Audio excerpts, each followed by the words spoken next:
If you're new in this room, I'm Jamie Duffy. I'm the Executive Director of Youth on Record, and as of this year, am the co-manager of the Underground Music Showcase. And our session this afternoon is about something that, hi, welcome, join us. Coffee, burritos, money, get in here. We're going to do comedy shortly, too. Yeah. Well, that's why we're up here, right? That's what you told me. Yeah, it's the absurdist comedy show. So, we are going to talk about something that was brought up in our equity kickoff, right? Which is we can't achieve true equity, true mental wellness, and as I like to call mental wealth, without actual cash, right? We can talk about dismantling capitalism maybe in another session. I think we should definitely talk about that. But for this session, really looking at artists needing money as currency to do your work, to take care of yourselves, to take care of your families, the people you care about, and really just sort of demystifying funding. Because funding is scary. Just a quick show of hands, anybody who has ever received a grant for your art? All right, we got some experts in the room. So proud.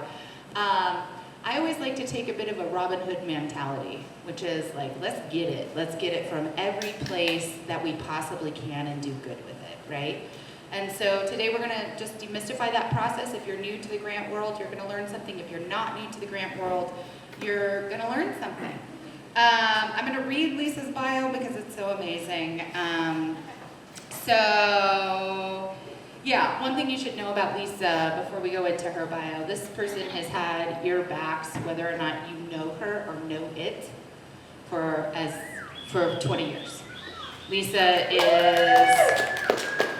has done an incredible job of navigating philanthropy and the government sector to get money into your hands. So we are just like so lucky that you're here. Little bit about this work.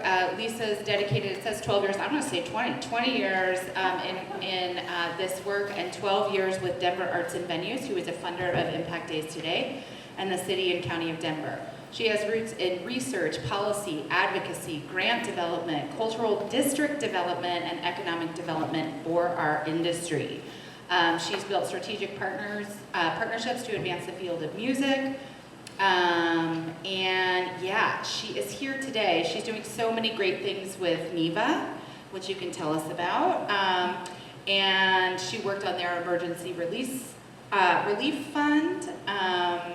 She's on the board for Levitt Pavilion Denver and has been on the board there since its inception. And she's here today to talk about something. So we're going to want to take notes. I also want you on the WhatsApp because we're going to put the links for applications there, right? Lisa is here to talk about the Denver Music Advancement Grant, and I am so excited about this funding source and have watched Lisa steward this for, how many years ago did you start it? 2018. 2018, okay, so. We didn't miss a beat during COVID either, which was really nice. Yeah, that's incredible. So I do want to start a little bit with your personal why. Why this sector? Why music? And why Denver? Why are you still here blessing us with your gifts? You can be anywhere in the world. That's a good idea. I should go. No, I'm just kidding. You're like, where can I go? Stephanie, you gonna take it to New York? I love it because I think you've been talking a lot recently about we need to know why we love our city, why we are advocating, and why we're doing what we're doing so that we remember to continue to do it. Yes. I'm born and raised here, so I know a lot about Denver, I know a lot about Colorado. I think when we talk about music, we always talk about Colorado as a whole. I'm pointing at my friend in Fort Collins.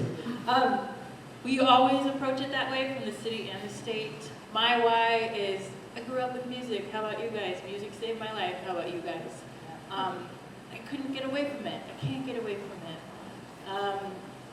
I think something that's pertinent to this festival, I was lucky enough to program this festival for 6 or 7 years, co-program it. That was a long time ago. I had so much fun doing that. And the city actually approached us. They were doing a music study back in 2007. And they were like, you know a little bit about music. Can we talk to you about music? And we were like, sure. And then I realized our city gave a shit about arts and culture. And I just never thought about government. I never thought about civics. That's not really my MO. I like being behind the scenes. I like being backstage and helping and making sure you're getting what you need. The audience is smiling, and we're just making a good time happen. You don't even know how. So learning that, you know, that Denver has this city that cares about this, I signed up. Started getting on committees. I started signing up for other things, learning about like-minded people, and learning how to help more and more. So I got addicted to that. You guys know that. I'm sure a lot of you in this room help too many people, not yourself enough. I do it too. So my why is that I get so much out of it. Doing this particular fund, I run several funds, but this one's maybe my favorite. Don't tell anybody. It's on camera. Oh yeah, it is. And we can talk about the outcomes of the grant, but it's so vast, it's so diverse, it's all over the spectrum what actually the community is doing, and getting money into the hands of the people that are doing those things is my favorite thing, and getting out of our own way as government is also my favorite thing. And letting you guys do what you do best. So seeing youth actually get access to instruments and instructions brings me to tears. So I know I'm doing the right thing. Yeah. So interesting for me to hear that, you know, government wasn't necessarily something that that you thought was your wheelhouse, because watching you navigate that government system, you've done a lot for our community to demystify what that looks like, right? And I think when we were talking this morning about representation mattering, I also think that representation of folks who were originally in the music industry, working in different sectors, advocating for us, that is important. Like, we need to be everywhere, including in government positions. So let's get into Denver Music Advancement Grant, because there is a deadline coming up. But can you tell us, what is the Denver Music Advancement Grant? Why did you build it? And then we'll talk about how it's grown over time, and then we're going to tell these folks what you're looking for. Yeah. So in 2018, I put out a Denver music strategy that was actually on paper in 2018. It took a few years to get there. We did several interviews with the community. It wasn't just data research, although we did data research. We found out that there's, tens of thousands of people in the music industry. It brings in $400 million and $1 billion, depending on what part of the industry. Live music brings in so much. But in the meantime, kind of to your point, navigating the government, I work for Arts and Venues. That's our city agency. On the venue side, we run a little venue called Red Rocks, and we run the Performing Arts Complex, the Convention Center, Coliseum, and McNichols Building and Civic Center Park. Because of that, we're a revenue-generating agency. So that means the arts. We weren't always married to venues. We got married when Hancock first came into the picture as mayor. He married us. He said, arts needs to be a part of this. And we want you to survive and actually maintain. So our budgets have gone up every year since that happened. And I was able to advocate deeply with the community to say, we need to hear your voice. Let's get that data with it, meditate on it, and understand what we're advocating for. So it was around anything from affordable housing, affordable spaces, DIY spaces. We need space, we need safe spaces. Two, we need money. Just infuse us, because we need to do things that make us happy and our community happy. Youth education, the list went on and on. Emergency planning and preparedness projects and programs. So out came that study, and out came a Denver Music Fund, as well as our Denver Music Advisory Panel. So that's a panel of 20 people. I have one of them in this room. She's back there working. Yes, she is. She's with these on record. Whoop, whoop. Andrea, thank you. That panel has been kind of ebbs and flows depending on who's in town or not, or who's available. But it's about 20 people in what you've been hearing is the music ecosystem. So that's also the people we interviewed through our process. So artists, music educators, places like Illegal Pete's, businesses that care about music, and so on. So that's actually the outfit that reviews these grants. And that is their one duty every year. They know how to do it transparently. I don't review them, I shepherd the process. I help them think about I help them think about being non-biased. I help us think about the whole city, what that means when we map that out. Are we giving too much in this area? Do we need to go over here? And a lot of other sort of triangulating on how we do our giving. So that's sort of the how. Let me ask you about that real quick. So you've got a panel of folks from throughout the community members, business owners, philanthropists, folks in our creative economy. Not every funding source does that, right? And so we had a lot of conversation about gatekeeping earlier. Why is it important to have community advisors determining where money goes? To the best of our knowledge, these are going to be the people that represent not themselves, but your community, right? It's going to be leaders in our community that know about a certain sector over here, a certain sector over here. And it, again, it flows, it ebbs. We rely on them. We're not going to be the ones stewarding those processes. None of our grants are stewarded that way. Even our public art program, we are not picking that public art. As much as we get yelled at for how ugly it is, or how cool it is. Like your neighbor on that. Yeah, that's not our job. That's not our job. So. And just one final question about that, and then we'll talk about exactly what the fund is funding and how much money we have this year. Is there anybody missing from the table? Like, as you know, do you want to plant the seed here? If you're like, we'd like more representation on that committee for XYZ, who's not at that table who we need to recruit? Funny you should ask, Jamie. Well, we didn't discuss this, and we didn't. But anyway, I feel like we need more youth on that panel. And I wouldn't mind some fresh sort of thinking and more artists, actually. And maybe some people that have gotten grants that might know how to help steward the process, because the more we can share what we've done or what is working with the people that are going to apply, this is supposed to be accessible. Yep. And you should be able to call me and say, did I do this budget right? Yep. Did I do this? Does this even sound feasible? Is this in the right direction? And I can point you to other artists and other people that have gotten this funding and go, you know, they can help you, or that group. So I love that. I think between those areas, we definitely could use Okay, a little that's help. good to know. And when we consider youth, are we considering a young creative 24 and under? Like that However age? you define youth, Well, we define it as 24 and under. then the answer is yes. Okay, great. Do you hear that? We got some folks, we do have some folks here, which that's super exciting to hear about. One more logistical question is, if somebody serves on that panel, can they apply?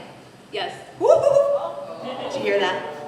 You just can't vote for yourself. Just get out of your way when it's up to you. There you go. I love that. That's always good to know, right? Because I think sometimes, have you guys ever been in that situation where you're like, I'm not going to go sit on that thing because then I can't access that thing. And there's right? also 20 people that help keep you accountable on the rest of it. So Yeah. I trust the process. Yeah, love it, love it. We got questions already, Mona. I may have missed this. Is there a opening for new? We're like an infomercial. We're like leading up to it. So, okay, so here's a couple things. On the WhatsApp, I don't want to say Is that there word an opening anymore. to the But put the your name in panel? there if you want to be considered. The panel, just email me if you're interested, Okay. and Jamie will send my email out on Let's set it WhatsApp. on WhatsApp. Okay, so tell us,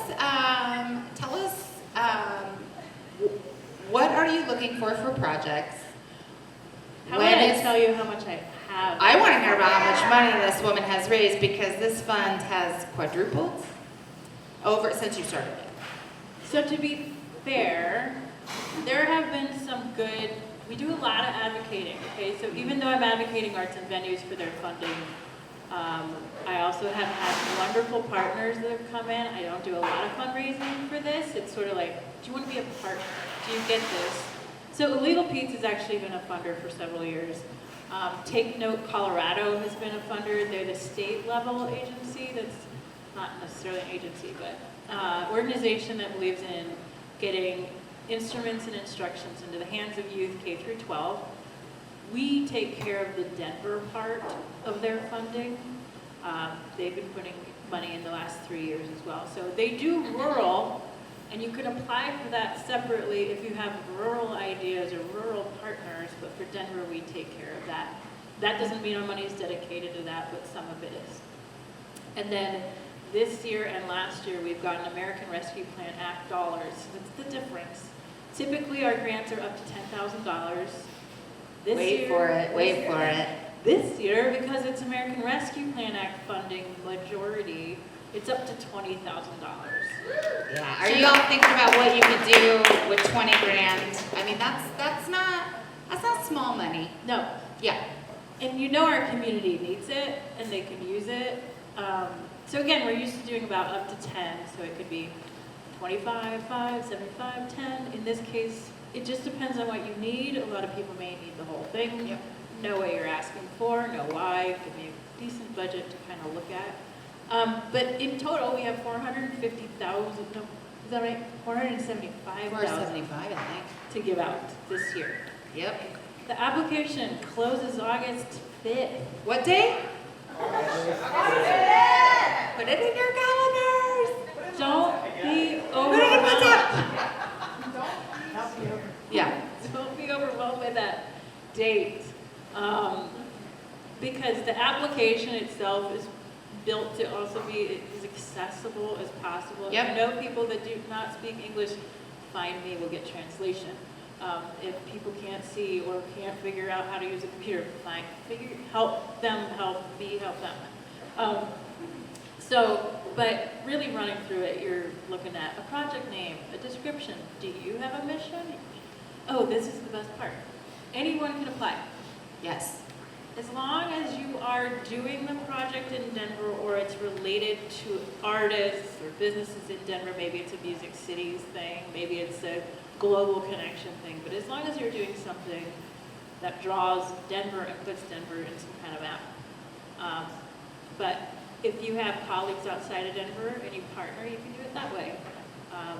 So individual artists, for-profit businesses, and non-profit businesses. And I want to say something about this.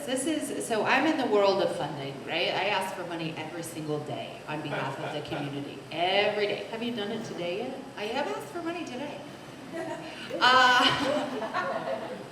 I'm not afraid to say it, but this is the truth. It's revolutionary that these funds go directly to artists, right? Because, look, I run a nonprofit. I love nonprofits.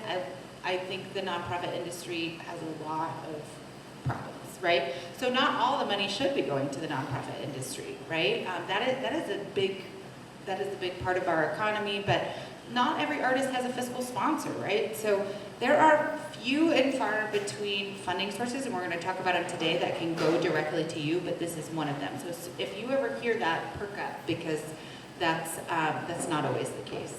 Yeah. Question. Hi. Already? Already. Just kidding. She got it. Thank you. $1,000 limit, a one-time thing, or are you expecting that to be kind of what the funding limit here on out? Because of the American Rescue Plan Act dollars this year, we can do that. I'm not sure that we'll be at that level next year. So this is a good bouncing off year, a good starting up year, a good continuing or starting a new program kind of idea. Yeah. Now, we may have advocates that on our Arts and Cultural Commission that say, Exactly. hey, Try to get we more should of it. continue to get this kind of money out Yeah. there. Yeah. Um, We'll do our part to keep the funds growing. For now, it's your part to sort of grab the cash. So we're going to bring up our panelists in a minute who have gotten some of this funding so they can sort of walk you through what that process looks like. But two things, Lisa's going to be here with us. I have a couple more questions for her, and you'll have access to her. But tell us just off the bat, I always think it's most helpful with funders to know what you don't fund and won't fund. Thank you. Because although this panel is called Cash Grab, and I was going to throw out buckets of money, money doesn't come free. And that's one thing, and the one thing I should have said, I'm an artist, so that's also where my heart is. And I went into the city thinking, gosh, I don't know how we'll ever have grants, because money isn't free. And it took a long time to kind of meditate and figure out, how do I get this money out and make it right for all of us? And again, it goes back to positioning music as an agent for youth education or any kind of education, for innovation, for social justice, social impact projects, social good. So that's the trick. Come to the table not for yourself. No offense, I wish I could pay for your album or your recording studio, but I cannot. And that would be a biased situation for me to be in. Although one day I'd like to be in that position to be giving that money out. for you to be an artist, I want to figure that out. But this is really, come to the table, what kind of projects do you have? How are you working with your community? How are you working with your family? How are you working with theater, film, immersive experience, technology? Are you working with incarcerated communities? Cool, let's talk about that. Are you working with youth in transition that's not in housing right now? Great. You want to build them a recording studio? Great. So there's so many ways, and I think we're up to 130 grantees at this point, and you're going to hear from a couple of them today. So it's all over the map. And again, going back to applying, you don't have to have everything fully baked. If you have a really good seedling of an idea, put your name out there. And if you have questions, ask me. But let our panel know about you, because there's always next year too if you don't get funding this year. And part of being a part of this community is starting to put yourself out there that way, telling your story. And we can also probably help you connect with people that you're like, I really want to do this thing, but I'm not sure who to connect with. Do you know anyone that works with youth? Or something like that. So, one of the sweetest spots, I know I mentioned this earlier, is that we do a lot of youth education. What I thought might happen is that we'd get into DPS, like we'd figure out DPS and music in schools. That's not going to happen. That's not happening. And what we have is individual artists applying for funding that go into Title I schools. Or we have organizations that have been doing this for several years that hire artists to go into schools and do this work. And they work with certain teachers they happen to know, or a certain principal that happens to be open to this idea. And we're getting more traction with teachers and principals and organizations and artists in that realm. And I've seen the track record for 5 years. I've also seen people writing grants. I think the first year we opened, and I'm sorry I'm talking too much, but first year we opened the grant, we had 90 applications. 80 of them read the guidelines correctly, which is huge. I was really worried I'd have to be like, I know your album sounds cool, but I can't. And now I think people understand the wave of arts and cultural giving, not just with me. Redline has a great grant, Art Society, that multiple funders funded into. Colorado Creative Industries at the state level has a great grant. Arts and Society is open right now through August 29th. And you can, I don't like the term double dip because it's just not in our forte. We don't have a lot of giving in Denver, so it's okay to apply for multiple grants at once. We don't see that as an issue most of the time. Okay, well, Lisa's going to be here with us over UMS. You're going to have access to her. This is the only fund of its kind in Colorado only for music, right? And so this is really something that we all should be paying attention to. You'll have access to the app.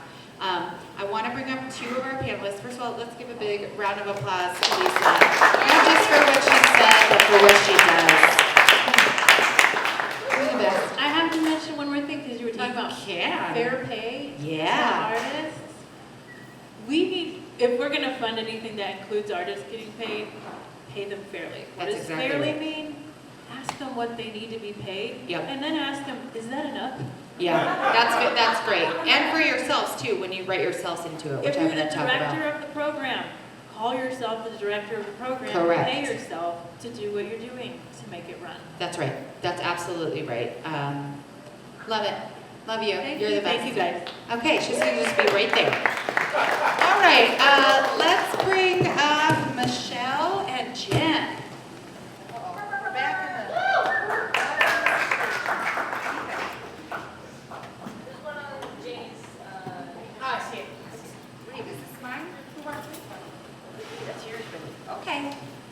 Choo choo. Okay. So I have Are it. you gonna beatbox? I have check check. Oh man, One, this two. has already gone rogue. Okay, I want to talk about who's on stage with us. First of all, we have my friend Jen Cordy. Jen is a self-taught, award-winning musician, producer, collaborator, events planner, actress, and educator. She has played every venue or festival from Red Rocks to the Caribbean with her band Jen Cordy and the Lost and her solo project Lady Gang. She is an innovative collaborator who works to bring music together, podcast together, film, television. She is really doing it all. She is currently writing an immersive show called Ascension, and she is an LGBTQA+ rights activist, advocate, and she most recently, we talked about it this morning, curated a sober musical showcase called Clearheads, and she's going to talk about that today because she did get government funding for that. Jen Cordy, the OG. Love her. We have Michelle Rocket. Michelle is an artist and industry professional with over a decade of experience in music production, songwriting, performance, education. In 2021, she was the musical director for Family Theater Company's modern-day retelling of Alice in Wonderland, in which she contributed writing and production credits in collaboration with Wheelchair Sports Camp, who we'll talk about in a minute. She is a grant recipient of the Denver Music Advancement Fund through the City and County of Denver. She is very shortly going to be pursuing her master's in musical theater writing at Berkeley, NYC. She is a member of the Milk Blossoms, a UMS artist. She has had her works featured in Meow Wolf, Carnegie Hall's Music Explorers, and others. She says here that she is reconnecting with her inner teenager on TikTok. And nearest and dearest to my heart, she is the outgoing Director of Creative Youth Development and Success for Youth on Record.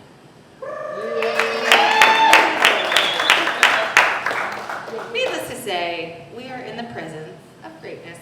So I want to talk to these two because we have worked together on grants and getting that money. So tell us what your projects were in particular that you got funded, because I think this is going to help folks understand what's possible. So Jen, let's start with you. I got a grant. Thank you, Lisa, for all that you do, first of all. Lisa booked me at UMS in 2010. We go way back. Anyway, I'm so proud of who we've become.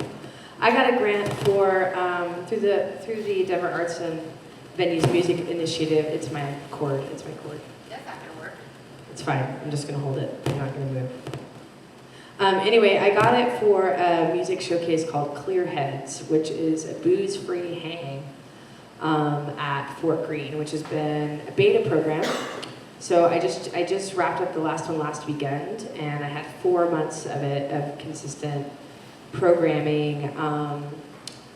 That feature, I held it at Globe Hall, which is a Globe Hall. What am I talking about? Fort Greene in Globeville. Jeez, I'm fried. At Fort Greene in Globeville, it's a historic building that is women-owned and independently operated. And I chose that venue too because it doesn't really feel like a bar. It kind of feels like a home. And I wanted the space to feel not centered around booze. So that was really important to me. I had the idea, it just kind of came to me, actually came to me in November. I tried to do one in November and it was really hard. I had pretty good pre-sales, but nobody actually came. So that was part of it. I continued to see that through the beta program too, people buying tickets but not actually coming to show some kind of support, but it's not the same as physical bodies in the room to experience what you're trying to make. Yeah, so I got funding for that, and that was to pay the artists, pay for a food truck, pay myself for the time, marketing and promotion, and yeah, the artists. I think I said that, but yeah. One thing that's important about your project is you had started this before you applied. Like, you just didn't invent a project for the grant. Correct. Actually, Jamie called me and was like, I think you need to try to get grant funding for Clearheads to see if it would take off. Because I was feeling pretty disappointed about it. I threw one and tried the best that I could, and I didn't feel like it was successful. So I wasn't really in a good headspace about it, honestly, without Jamie's encouragement to be like, you should try this again. Like, there is a space, there is a need for it, but you need to try it again. And I think Jamie's guidance was mostly, first of all, I hate math. I'm terrible at numbers. I had to take Algebra 1 like 6 times, so I don't do well when it comes to money. It really freaks me out. So being able to apply for a grant with kind of generic ballpark numbers and not having to write down every cent I think I'm gonna spend, like, really took a lot of pressure off for me. It was like, okay, I'm gonna ballpark ask for this and I'm gonna ballpark spend it, and then at the end I'll be able to say what I actually spent the money on, which is cool.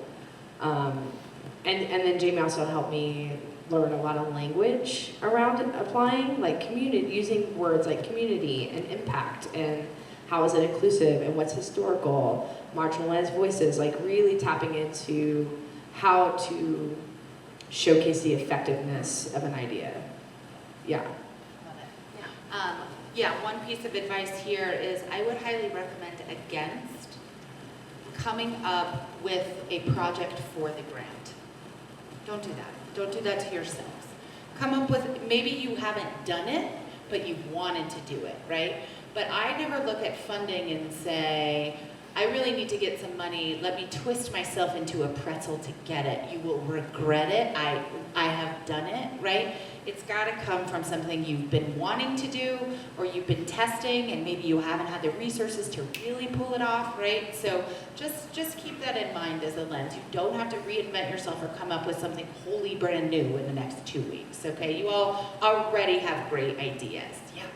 I was just wondering, like, when a good moment to apply for a grant is when you've been rooted in a community, you've seen the need. Like, how much are you looking for, like, proof of concept? Yeah, I love that. Let's hold on that question for just 1 minute, and I'm 100% coming back. I love that. So we have a music series, Clearheads, and we all know now, right, what the art and is, right? It's music and wellness, music and care, music and sobriety, right? Music and historically marginalized communities. Those are the sorts of things that the city is going to be looking for, because the city is using this as a resource to solve community issues, right? Or to at least move the needle. Accessibility. Oh yeah, absolutely. Michelle, you have a very different project, which I love. Tell us about it. Yeah, so for a few years I have been thinking about a musical about my grandmother, who is now passed, and she defected from what is now North Korea twice. And in that time, restarted, had my dad, had a couple of kids, remarried an American soldier, and immigrated to the United States. And within her story, like, she never had a formal education and she was always on the run since she was little. So she sort of lost her Korean when she came to the United States, and then she never really fully learned English, so she got kind of stuck in between these two worlds. And so she was always really a proponent of all of her grandkids' education, and she essentially sacrificed so much to be in the United States that I wanted to be able to tell her story from the lens of theater. Now, my relationship with theater has changed over a lot of time. So I've been in, like, the music scene for a long time here in Denver, which I love. When I was younger and in high school, I really wanted to go to, I wanted to pursue a bachelor's in musical theater performance. And then it was around that time that I realized, like, no one looked like me. It was like pre-Lin-Manuel Miranda complex, you know what I mean? And so I was like, what am I gonna do? Go to school and then just be in this industry and wait for Miss Saigon to come once a year, you know? So I didn't see myself. It felt impossible, improbable, so I shifted. No regrets, but it's like I've just stayed a theater fan and lover for my whole life.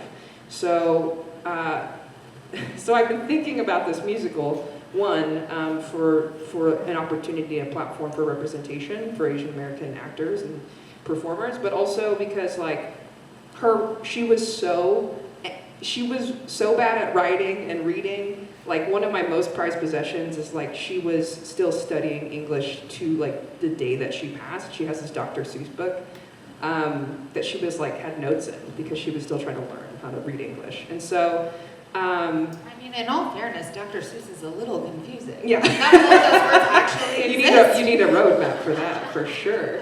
And so my grant was for that Rose the Fierce, which is the musical, and to be able to start funding it. So the Denver Music Advancement Fund, through the city of Denver, I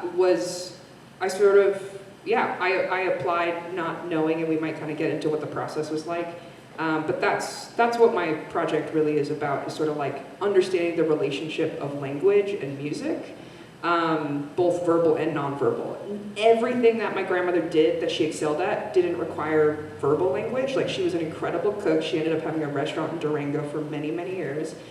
She was an incredible gardener. She could fish like a motherfucker. Like, anything that required touch or intuition was where she really could communicate like her love and her life. So that's the project that I've been thinking about for a long time, and then got like sweetly bullied into applying for this grant. So. Yeah, same. The sweet bully.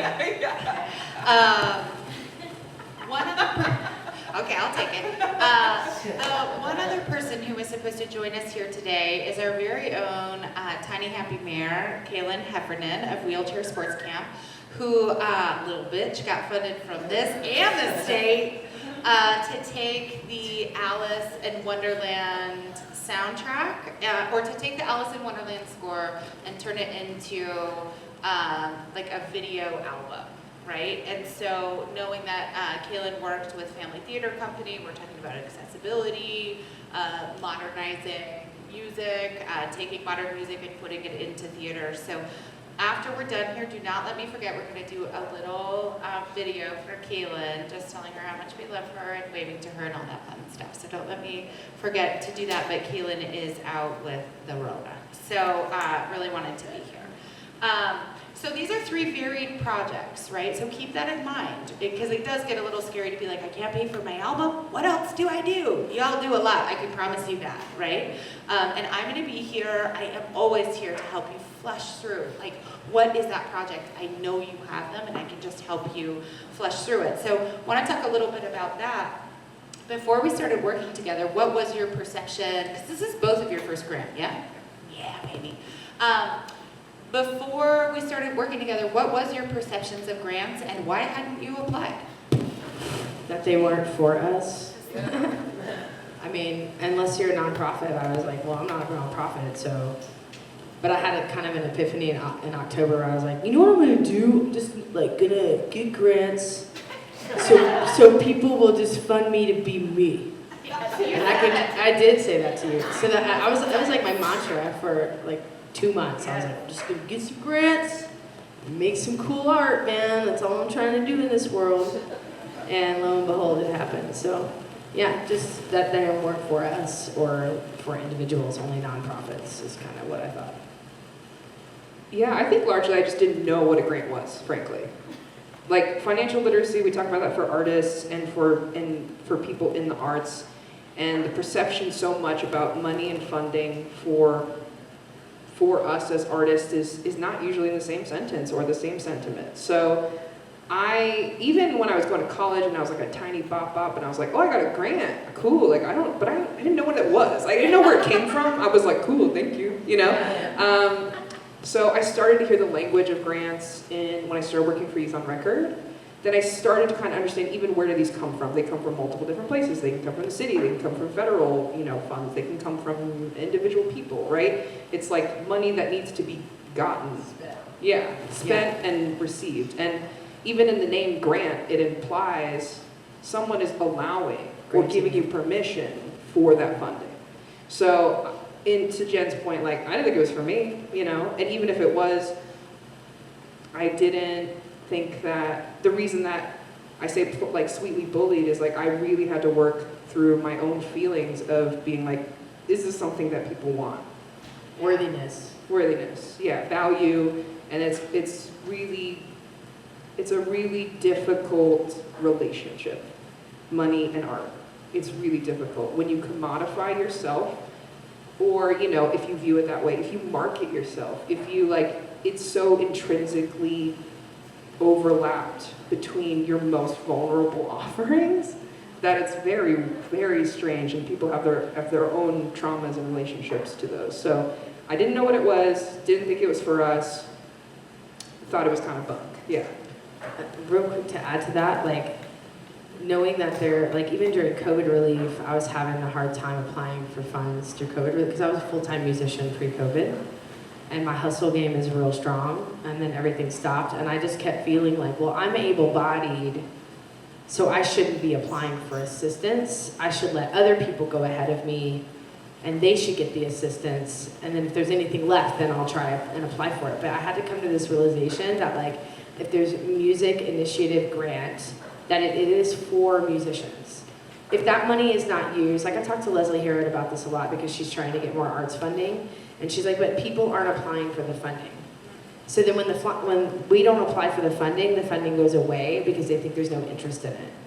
So I think that was really important, is to realize that, like, if you don't apply for it, it's not gonna get used, or it may not get used, and it's for you. But it was a worthiness thing too, of feeling like, do I deserve this thing? Yeah, yeah. I think I love that you both are bringing that up, because these are some of the things that we have to overcome together when we're talking about money and our careers, right? So this thing is making me crazy. I'll tell you that. We have to make sure that we know. I'm just going to tell you this. The money is there. There's a lot of money out there. There's not any scarcity there, right? And that advice is so good. If we as a community, the more we apply, part of the reason this fund has increased is because people started applying. And it was, right, Lisa? It was like, there is a serious need for this, right? So part of activating and advocating for our ecosystem, ghosts, I don't know what's going on here, but you don't have to worry about it. We'll do we have, she's already halfway there. We really have to go after the funds. And then some of the work around the worthiness, I'm curious about, and then we're gonna get into the logistics of what you actually paid for, the time it took. But just to go to the heart-centered place, what did you learn about yourself in the process? And by a process of a grant, I don't mean just applying and then waiting and then getting it. I also mean the follow-through of doing what you said you were going to do. What did you learn about yourself? Ooh. Okay, we can save that one for the end. We can go back to a vulnerability statement. Okay, let me readjust this. Okay, so I think I applied for this grant, I think at the end of last year, at the beginning of this year, and I learned that I really did need to reevaluate my relationship to money, to kind of what I was talking about before, about how, you know, in capitalism, it's like your whole worth is what your work is, and when your work is art, it's so deeply personal that I had to separate a lot of those things. I had to realize that, like, I could sit at home for the rest of my life and still be valuable. Like, even if I don't go out there and I'm not, you know, hustling every dime and every penny, like, I realized during this process that, like, hustle culture, grind culture, especially music, is so prevalent, and also it's like a trauma response. Yeah, we're in survival mode at all times. Yeah. So so my relationship to getting money and being able to receive it is totally different. Getting money and receiving money is like, man, it's like two different worlds. I had to learn how to receive.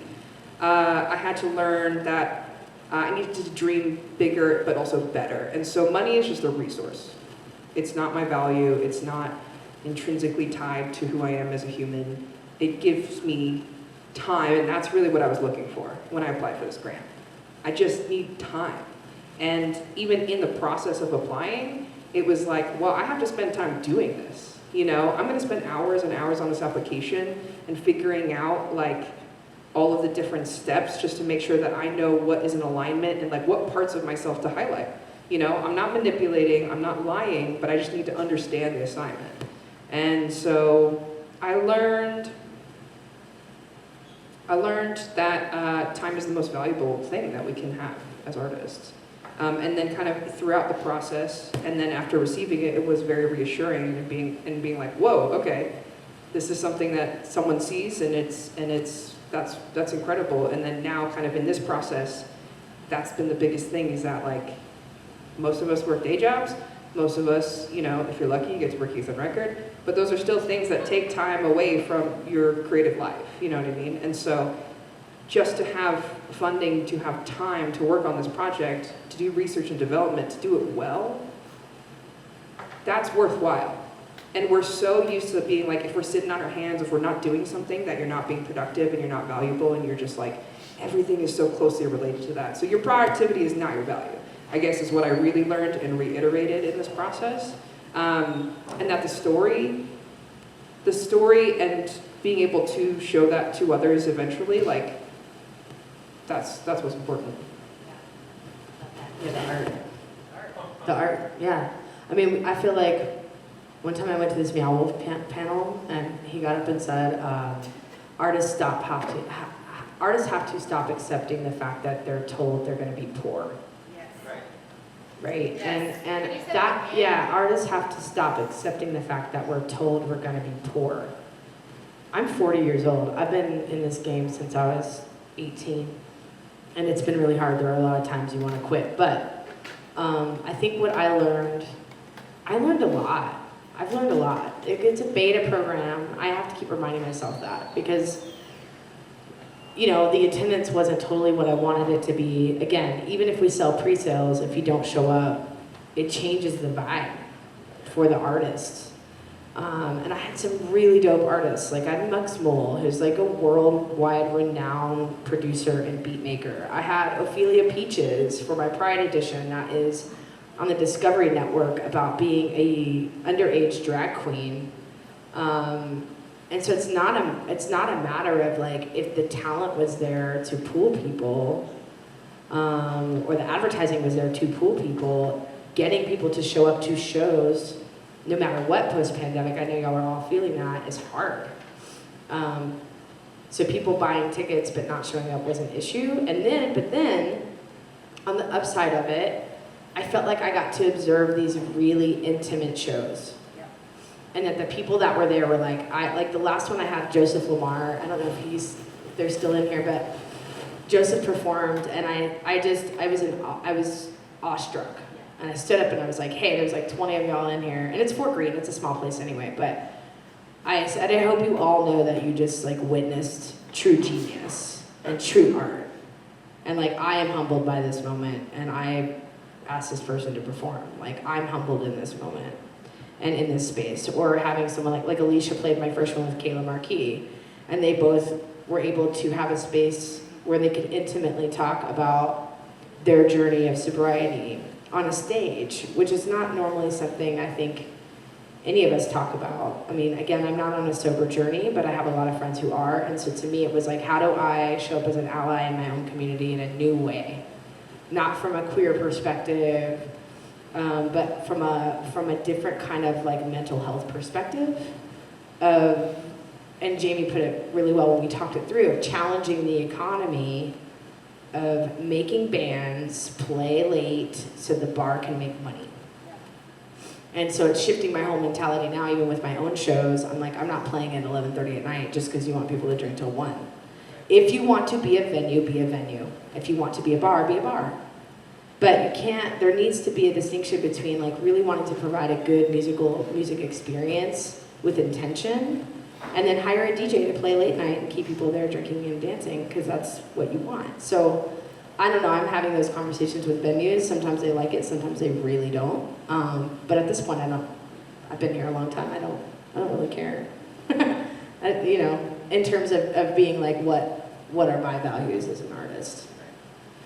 I think in addition to like those things, like applying for grants made me realize like how dope Denver is. because you really encourage yourself to think outside of yourself. In the band world and in like modern music world, people can get really territorial and people can get weird, and it's about, you know, like we got clout chasers and whatever. And that's part of it too, scarcity mindset, right? Mindset that there is not enough and that we have to compete for morsels, all right? And so being able to think on a scale of like the city, it's like, okay, well, I had to look into like, what is the city doing? What is Jay Cordy doing? What are past applicants doing? You know, like there's so many parallels too between being a performer and being a grant applicant, because you have to understand your audience. Like I looked at that panel and I knew quite a few of them, and then the ones I didn't know I looked up, because it's like, That's important. That's a good piece of advice right So, there. you know- your audience. Yeah. the way that you create a set list is similar to the way that you're creating your proposal, right? Like you need a banger, right? You need a banger intro. You need to catch them in the first 3 songs. You can take it down later, but you can't. Your slow section can't be that long. You know what I mean? and then you have to rev it back up, and it has to be above. If you know what I mean, it has to be at the same level, if not above your intro banger. So it's like there's so many parallels that you already have. That like that was also another thing where it's like creative problem solving is within every artist and needs to be applied to these proposals, right? And that like something very helpful for me that I heard was that this is not an ask, this is an offer, right? Like kind of bypasses some of the gatekeeping. Yeah, fuck the gate. Yeah, fuck the gate. That's why I was like, oh, fuck the gate. I'll just do what I want over here. I love that mentality shift, and that's important when we're talking about grants for individuals, for your art, for organizations, right? It's an offer. You also don't have to accept it. You don't have to accept the terms of the offer. And I also want us to be really, this is just a mindset shift. I never say thank you for the generosity to a funder who is a government funder or foundation. That is their job. It is their job to fund community work. I will say thank you to an individual who gives Youth on Record or me money. But if it comes from a foundation or a grant, what I say is thank you for the trust. Thank you for trusting us. They don't have to choose us. They don't have to trust us, right? So changing the mindset of, oh, they're being so generous. No, they're not being generous. They're doing what their work is, and you're in partnership with them, right, Lisa? You're helping Lisa do what Lisa is passionate about and committed to and advocating for. It's a partnership, and it's an offer. I love that. Yeah. I think, like, if you're thinking about writing a proposal, just ask yourself, how does this impact my community? It doesn't have to be, how does this impact all of the community? Yes. But specifically my community. Like me, I am a biracial lesbian woman. How does this impact my community to create access to art? So I just like coming at, or you, I mean, like this is impacting my Asian American community by representation. So your communities look different. It's okay to impact your community and not feel like I have to impact your community and everybody's community. It's little waves that change, that continue to, those little waves evolve the scene as a whole, I think. Yeah, I think that is really important, and I also think that like it's a good reminder that like there's really no totem pole. Like there is no, there is no ranking. That's a result of white supremacy. Is that like one's above and one's below, and it's like your community is like someone you share values with, and that can be informed by identity. That can be informed by marginalization. It can be informed by oppression. It can be informed by all of those things. But it's really like what brings you together. And so, like that, man, yeah, I'm sorry, I'm gonna get off the soapbox, but it's just. That's what the literal purpose of the panel is. Yeah, okay, great. To be on a soapbox. Thank you. I will not say sorry. But so much of music is so now largely quantifiable by data of like streaming numbers, of Billboard charts still forever, and it's always about ranking. Yes. And so global ranking. Global ranking, regional ranking, national ranking. But Denver has really cool stuff happening, like really amazing stuff that I'm realizing like doesn't happen in other cities. Yeah, is there a mindset shift of being great, not huge, right? A lot of companies are looking at this. I've had to look at this with Youth on Record. We have to look at it with our music careers. Is there a distinction, right? Who's setting the bar for how many folks who should be reached? And here's a little piece of advice, if you want it, is be really wary of funding sources who are asking for giant scope for small dollars. If they want you to reach thousands for 10 grand, pass. You can't do that. You cannot meet that expectation, right? I like to talk about money because we don't talk about money enough. Impact Days cost $85,000 to reach 100 artists, right? That's the truth. And that might be a low estimate. Things cost money, right? And so be honest, right, Lisa? Be honest about how many people you can reach. Be honest about how much you can do. Did you guys have to go through that process when we worked together? Did you scale back your projects at all? No, I know that I grew mine because you grew yours. you encouraged me to stop that same mentality of like I undercut myself a lot, y'all. A lot. Like recently, I'm just a quick story. I got called on a Thursday afternoon to play Independence Eve at Civic Center Park on Sunday. They told me Roe versus Wade was overturned. We realized we booked 5 bands and not a single woman is on that stage. Yeah, so I was kind of like, ooh, play the game, take the mic, take the stage, right? I have messages to say, I'm gonna take the stage. When they asked me how much I wanted, I knee-jerk reacted because it was a 25-minute set and I have a 6-person band. I just said $600 because it's $100 per person. That's worth their time. When I get there, I realize I'm playing with bands after me and before me, and I was a co-headliner that I know for a fact won't play anything for less than $3,500. And I guess I was kind of relying on the people who funded it to do right by me, and they didn't. They were like, oh, $600, sweet, great, got you in. I'm the only female band. There were 6 of us on stage. I also hung some pride flags on the stage that were promptly taken down because it was too political. This is July 2nd, and by the TV stations. And I was like, y'all are really gonna take my pride flags down 2 days after Pride? He said. Anyway, what I'm saying is that I constantly undercut myself in moments where I'm like, an hour later, I was like, why did I do that?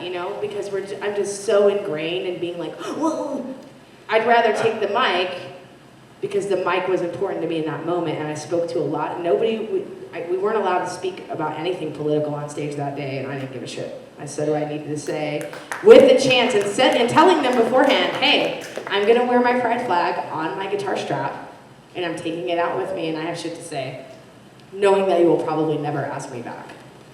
So the weight worth the risk, but just speaking to not feeling my own value and like undercutting myself in a moment where I'm like, fuck, all these dudes are making so much more money than my 6-person female band. Let me pivot that Yeah, into, sorry. no, I love this. I want to keep going down this road of support. And I've noticed in our music community how much y'all do on your own and how isolating that is. And that's part of the reason we're doing this work all together right now is like, let's blow that open, right? So I want to talk about phoning a friend and or a colleague or somebody like myself when you are either applying for grants or in a position like that. We work together on the funding. I'm not saying me necessarily, but what is the advantage of working through a project like this with somebody else to run ideas by, or, you know, if that day, it's like, would that have been helpful to call somebody and say, I think I'm gonna say 600, right? What should I say, right? What's the advantage of partnering up or teaming up on your projects to get the funding for them, or to negotiate terms? I mean, there's a lot of benefit, especially if you're pairing up or teaming up with someone who has experience either applying or have been applying or fundraising in the past, because otherwise, I think if I didn't have that guidance, I wouldn't know where to aim. Like, I need more accurate gauging, and for not having done it before, I'm like, what are they looking for? What have they looked for in the past? You know, is like, there's so many questions that come with that proposal. It's like, should my budget be the whole amount, or you know what I mean? Like, and Jane was like, no, your budget is not related to just like the maximum amount of funding, you know? Like, your budget is your budget for the project, and this will fund part of it. Yeah, that's one thing we worked on, so keep this in mind, right? Not every funding source has to fund the entirety of your project. That's not possible, right? If it is, you might want to look at that. So we looked at Michelle's entire budget for the entire $250,000. Musicals are expensive. Yeah. And we said, well, what are we asking for? The cap is $10,000 here. So we need to make sure that we are scaling the ask so that they know exactly what they're funding. So that is really something to pay attention to, right? What are the baby steps, right? What do you need first and second and third? Prioritize and know that it doesn't have to fund the whole project. Yeah. Yeah, I think that you really, Jamie's an excellent, call Jamie. If you're gonna apply for a grant, call Jamie. Because she simplified it for me. I'm a very complicated thinker. I will think it all day, all night, and it's really, again, like knowing how to like pinpoint what you're thinking about. So scaling it down and just really simplifying it, and again, not feeling like I had to have every dollar accounted for when applying was very helpful, because I thought I was gonna have to be like, I don't know, it's gonna be $57 to make some flyer, you know, like I got really overwhelmed by that and thinking like, oh, I'm asking, you know, ask for $10,000, like I need to tell them every penny up front what I'm spending. So simplifying it really helped, like working in bulk numbers, like, hey, 1,500 of it will go to this, 5,000 of it will go to this. This is how much I'm gonna try to pay each artist. This is how I'm gonna do it. Like, general numbers really help. So simplifying it, because I get really overwhelmed and then I shut down. Yeah, y'all, if it's not a round number at the end, it's the wrong number for your budget. I don't want to see cents in there. I don't want to see $7. If it's $7, it's, you know, if something's going to cost $70, you put that in your budget, it's going to cost $150. It's called inflation. But round numbers, right? It doesn't have to be exact. Yeah, I think if you're like me, you're like a little too existential to like write your own bio, even though you do it. But this is kind of like a giant bio, right? And so it is helpful for objectivity, for another person to encourage you, one, to not be modest. I think that was something that I really struggled with, is that you know, immigrant parents and yada yada, it was just sort of like I was taught that I needed to humble myself in ways that actually was like a misuse of that modesty. It was like it was in order to sort of keep me isolated and keep me separate. So being with another person and working through this process, not only who has grant experience, but just in general, was good for me to be like really, you gotta be really brilliant at the basics, you know, which is who are you, what are you doing, why are you doing it, and how are you doing it? Why? You know, it's like, those are the questions that they want answered. Because it's clear, it's concise, and it's a representation of you. Like, you know, you do it every day, social media, like how are you representing yourself? Like that can inform how you're doing your proposals. What's your aesthetic? Like, what's your aesthetic as an artist? What's your color scheme? Like, I think about visual aesthetic a lot, so it helped that I had already tried to do one, because I had a poster made, I had an advertisement made that I had already put time into prior. As a side note, if y'all aren't gonna go for this August 5th, but you're thinking about something later, make an artist CVV or CB. I don't know if y'all know that. I didn't know about it. It took me forever to do mine, but it seems like every grant that I apply for, I end up using my artist CVV or copy and pasting from it. And another helpful tip that Jamie gave me was to copy and paste the questions from the grant into a document and work on it from there versus trying to work on it in the submission just in case it times out on you and you lose everything you ever worked on. Okay, we're gonna open up for questions here, but let me just see a show of hands because part of the reason we're doing impact days is so I know what you need.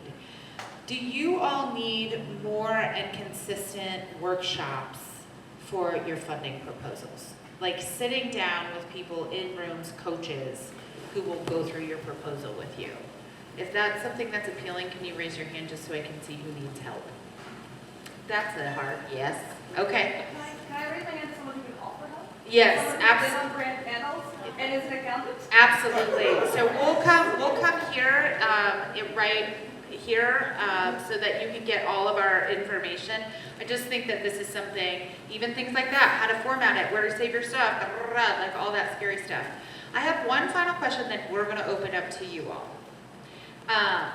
It's so great to get funded and you have to pull a project off, and you both have done that really well. You also both applied for grants with my support, and we got what? Denied. That was a sad day. I was pissed. I was fuming. I was running around like a maniac. I came down, but I was not happy. That was a funding source from the state. But you gotta brush it off. Can you just walk us through the process of getting the hard no? And what helped you get through that? Because you will get denied, I promise. Just one thing. Youth on Record applies for 300 times every year as much money as we get. We have a $2 million budget, and we ask for over $6 million a year. You're gonna get way more no's than yeses, way more. I promise you that. So we're gonna have to, get through it and figure out how to do it. So how'd you guys get through that? I cried all day. Yeah, you did. I was very That's true. upset because I felt like the second grant that I applied for was for my immersive show. I had it was probably some of what I felt like was my best representation of my work ever in It my was life. also one of the best artist grant applications I'd ever read. Thank you. But I got denied, and fortunately they gave us a follow-up consult on why I got denied, and they just Which said, we pushed for. yes. Always ask for that. If they deny you, make them tell you why. They said the artistic side of it was excellence, but the community impact part wasn't as clear. So it wasn't a testament to my art, and that kind of helped ease my mind about it. The other part is it's just like your music. Not everybody's gonna like your music, yo. True. And that's cool. And you just have to keep looking for who will, and again, just keep applying, Yeah, similarly, I applied for the same grant. I didn't get it. I also did the consultation. It was very similar. Artistic excellence. So there's rubrics attached to a lot of grant applications, and so just like in school, you kind of have to go through and see what they're looking for. There's on a what chart scale. that says excellent application, and okay Yeah, application. and bad people will go application. through and score, right? So they went section by section to tell me what my score was. They're like, cool, you're a dope artist, community impact. So I think what helped ease my mind was that part, but also the parameters of this grant was quite a bit of money, so up to $20,000. But the funding period was very short. So funding period meaning how much time you have to spend this money. So in my proposal, I scaled back because I didn't want to overwhelm myself. Same, me too. I have a job, I have a life. So I dedicated in that proposal those 6 months. I think you got to spend it in 6 months. And I was like, well, what do I have time for? Honestly, what do I have time for? And it was research and development to do that really well, and to make sure that I'm going to tell the story in a way that is impactful and good. So that's what I had to also change my proposal so that I wasn't over promising. Yeah. I'm I'm not going to get this musical up for 3 to 7 years, So I can't promise that I'm going to have a full album in 6 months, that's a really short amount of time. Yeah. So I also think that like they weren't looking for me. I think that community impact part was more subjective because they wanted to see something happen within that funding period, and that's okay. Yeah. It just wasn't me. Same with me. Like my show is probably gonna cost about 200 grand as well, and I was only asking to like for enough money to finish writing the songs, because it wasn't gonna build that much money. It wasn't gonna build the stage or do all the things I wanted That to. duration, I feel like I remember the window being kind of short. It Yes, was super for short. 6 months. Yeah. Yeah. Okay, what questions do we have? Lisa, you have a question. I did have a question. Oh, okay, thought. But I know, I'm like sneaking back on. Come on, Come sit on. up here, get up here, get up here. Come up here for questions, Come for on, real. friend. Take my seat. I'll sit down here. No, sit right here, because I can't sit by the speaker for 1 more second. I'm over here now. Okay. One of the things, if you can imagine this too, is if you get funding from the city or anyone else, I like it when it's government because you can go after more money or partners or sponsors, availability, whoever, to get more money. You shouldn't just be like, oh, I got it. I gotta do it now. You get to use us and say like, well, the city's my partner on this. That's right. So I'm gonna go do this with them. Are you interested? And that's not getting leveraged enough yet. You're right. I don't understand that enough. Yeah, can you explain that more? So if you do get funding from us, use it to your advantage to go get more funding. Yes. Usually with us, you can spend the whole year to get your project done, sometimes longer. It just depends on your situation. During that time, if you need more money, you can go after more partners, more sponsors, or other grant makers and say, the city of Denver is our partner at the table. So if that leverages your funding, do it that way. Yeah. And I will always show up for a meeting with you. I will always advocate for you. I will say, yeah, we're a partner, we're a silent partner, but we're here. And I think that's something that could be triggered even more. To get Funders don't I like didn't to think be about alone, and they don't like to be lonely. Okay, we can turn the mic down. Yeah, this is the end I of think the it's road. number 2, man. Okay, what questions do we have? And we'll just do it without mics. Questions? It What's a can be CVV? real specific. CVV. CVV. It's your resume. Instead of a resume, it's like a snapshot of everything you've ever done. Who you are as an artist. So your bio, samples of your work, samples of collaboration, graphic design, links to music video, like everything I've ever done in my entire career is on a CVV. It's basically like a one-page website. Yeah, I just did a PDF, and I think you can find templates Yep. online, free templates online. And maybe we'll do a follow-up workshop about that at Youth on Record if you guys want to come, and we'll teach you how to do it. Michael Bracey, question. This is a great session. I'm from Washington, D.C., and I just want to say how blown away we are when we come to Denver and hear about the community support and government support. And this is so atypical in arts funding across the country, which is a scandal. But it's great to see how this can be a national model people are learning from, so that's great. I also want to put a shout out for the other side of the cash grab, which is that most of the folks in this room are already on top of this, I'm sure, but it's always shocking how many revenue streams that artists are not knowing about or tapping into from work they've already done, either on the publishing or on the master recording side. And so just a recommendation that as you're thinking about going for grant money and new things to put time into, also find some of the tools that are available out there that are just guidebooks, just like literally how do you make sure that you're signed up for all things that you could be signed up for, because that stuff could start to aggregate over time. Yeah. Would love to maybe start a newsletter for everybody or something. I mean, I hate newsletters, but something that we can start sending once a month, probably on your WhatsApp. So we can start telling you what funding sources are available. Yeah, that was actually my next question is, until you do that, how do you discover these sources? Like, it doesn't seem like when I research like grants to go after, it's like the same four. Yeah. There's a couple of Instagram accounts. There's one I follow that's like, I forget what it's called. I'll send it to you. It's called like submissions for grants. Like, and they tell you they'll tell you these grants are due this week. There's 8 grants. And they tell you what medium they're accepting, all of that kind of stuff. The other resource that I was looking at is like I applied for an artist residency that's also a grant in Hawaii. Are you? Is that it? Everybody else get it? Oh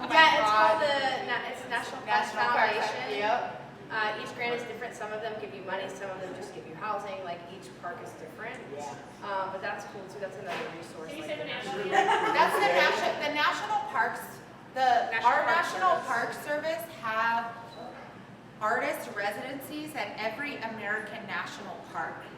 And they will pay you to live there, and all you have to do is teach a couple classes at the national park about your art process, and then they take a created work and put it in the national collection. It isn't a, so I think what we need is a resource guide for us locally. I can start spouting off all the stuff here, but what if I write it down, put it in our space, our little community WhatsApp, and then you guys can have access to that, right? Because it is a rabbit hole to go grants for arts, right? So let me work on that over the next month, and we just keep building on it together and growing it together, right? The other thing I'm going to do is I am going to offer up, it's up to you guys if you want to, definitely not have to. Youth on Record will put the links to our grant applications, not all of them, but just because there's so many. But I'll put the ones that we've gotten funded through like Denver Music Advancement Grant so that you can see, that's like eliminating gatekeeping, right? See how we got it, see how we talk about stuff. Circle words that, you know, make sense for you, right? Like that is yours to see as a template of how we go about doing that. I'll offer my proposal to anyone who wants it, but I also, That's very generous, thank you. something that was helpful was seeing that, but as an artist, like, kind of going from the CV and just sort of like combination of other revenue streams, learn what you already do.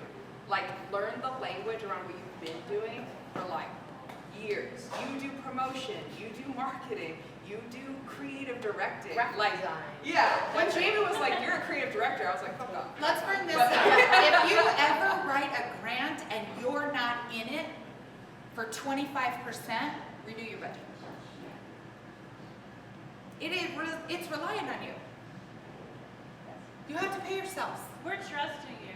You have to pay For yourselves. real though, they are. You have to pay yourselves, my God. You know, if you are managing the project, you are a project manager. If you are managing the art of the project, you are a creative director. Own those titles, okay? We did that? Put it in your bio.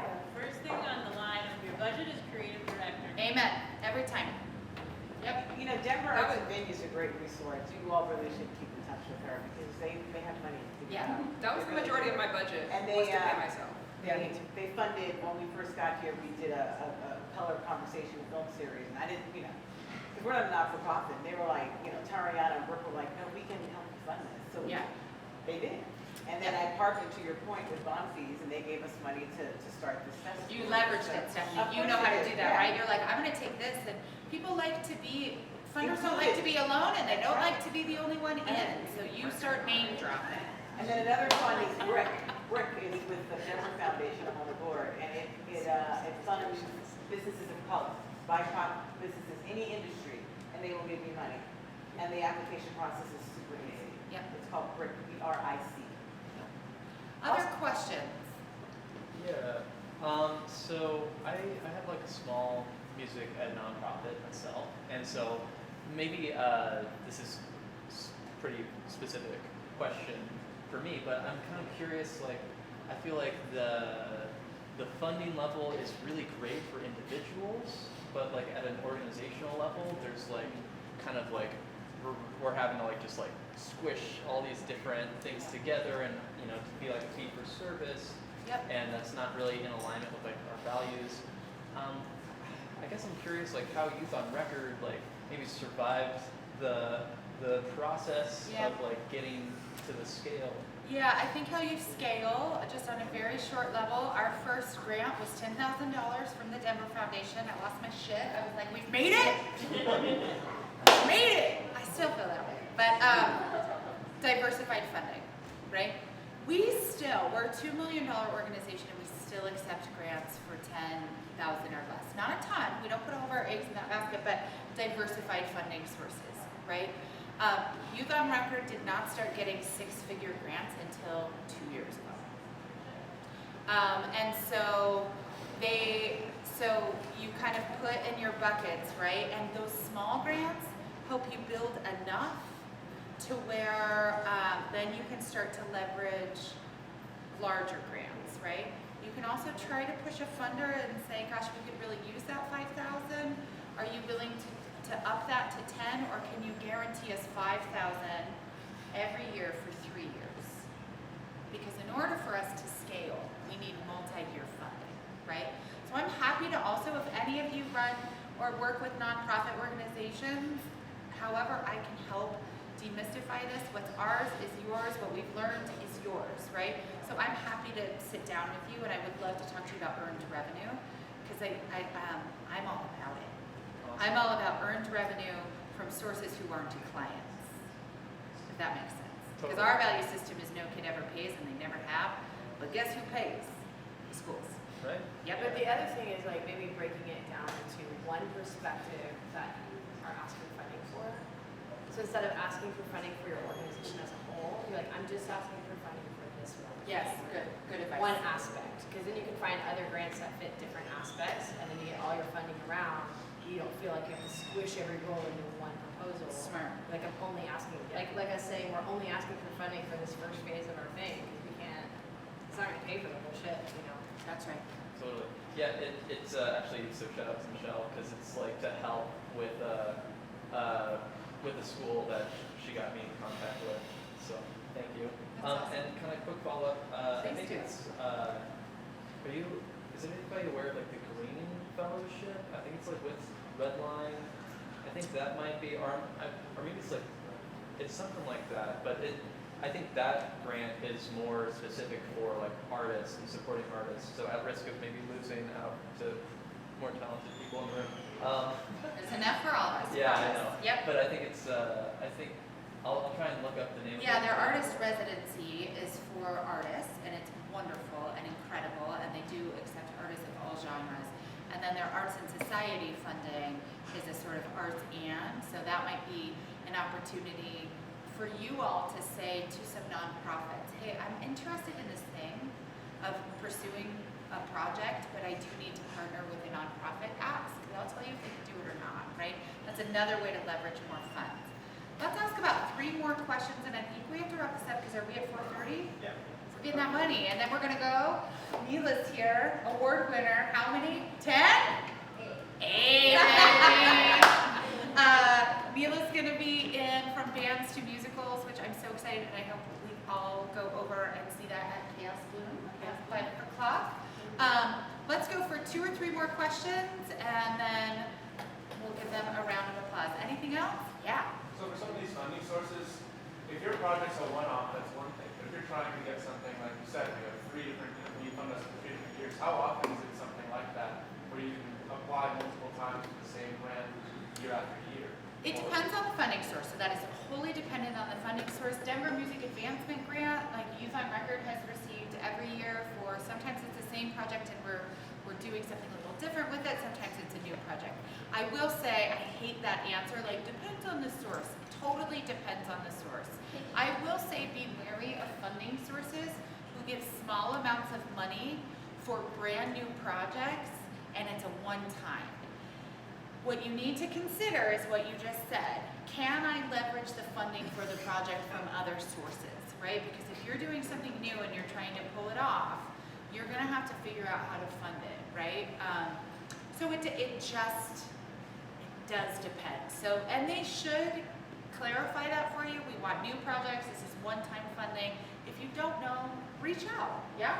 So I think this is Typically, I mean, I applaud anything that'll pay for more than 1 year doing something as you build it, because you are basically going to do that. But you always want to grow, right? So make sure it's different each year. In my situation with Denver Music Advancement Fund, I want to see how you've grown, how you've changed.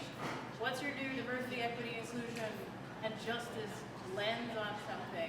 How are you including youth? How are you, you don't have to do any one particular thing, but how are you bringing it yourself current with what's going on in your community, and you're keeping it relevant? Yeah, that's smart, yeah. And you are artists, so you're always iterating. So if you need second year funding, talk about those iterations. All right, how about one final question, then we've got announcements from the lovely Erin before we send these folks off. A banger. Any? Yeah. If you go back to when you were first applying for grants and provide yourself one piece of advice, what would that be? One piece of advice, pre-you, before you apply.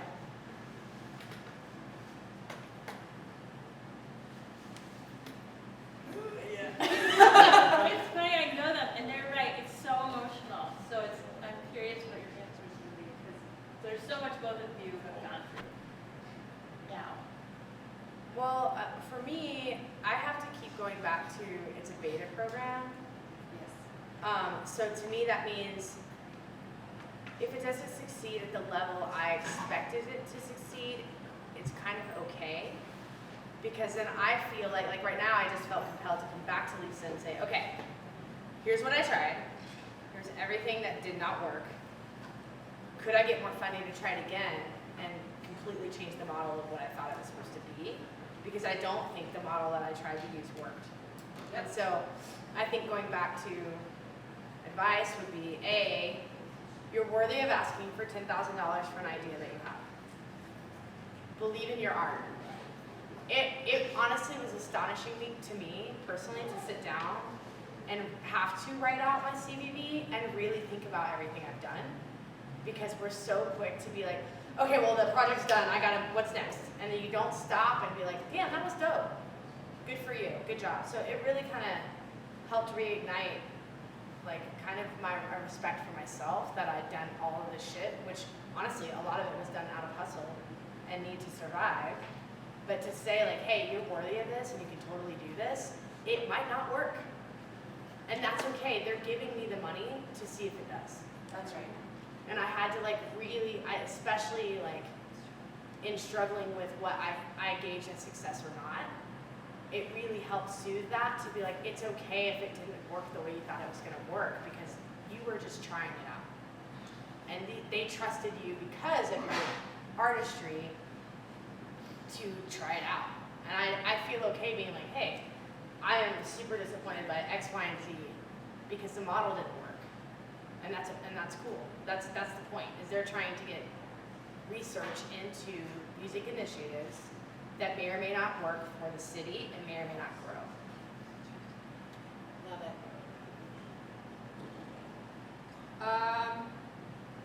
I think a lot of the things were touched upon in this conversation, and so I think if I had to summarize what I would tell myself is that you hello Michelle 6 months ago, you already have everything you need, and it's a matter of time and resource and the guidance to put that together. And that was really important, I think, that I didn't know at the time. I had all the ideas, I had all the information, I had all the roles, I had all the thoughts, and I had all those things. I just had to put it together. I love the term pilot. That's what I do at the city. The Denver Music Advancement Fund, the Denver Music Strategy, I'm about to put out a film study. I'm piloting these things. I'm the one advocating for these things in the first place. So the more the merrier that we can come together and be let's try this out, let's try this out. And again, I get to work with grantees really personally. We get to talk through the year and go, hey, this shifted a little, if my budget shifts or the timeline shifts or I need to think. It's yes, you can do that. So we're here to help steward that too. Well, truly the presence of greatness. Can we just give them a round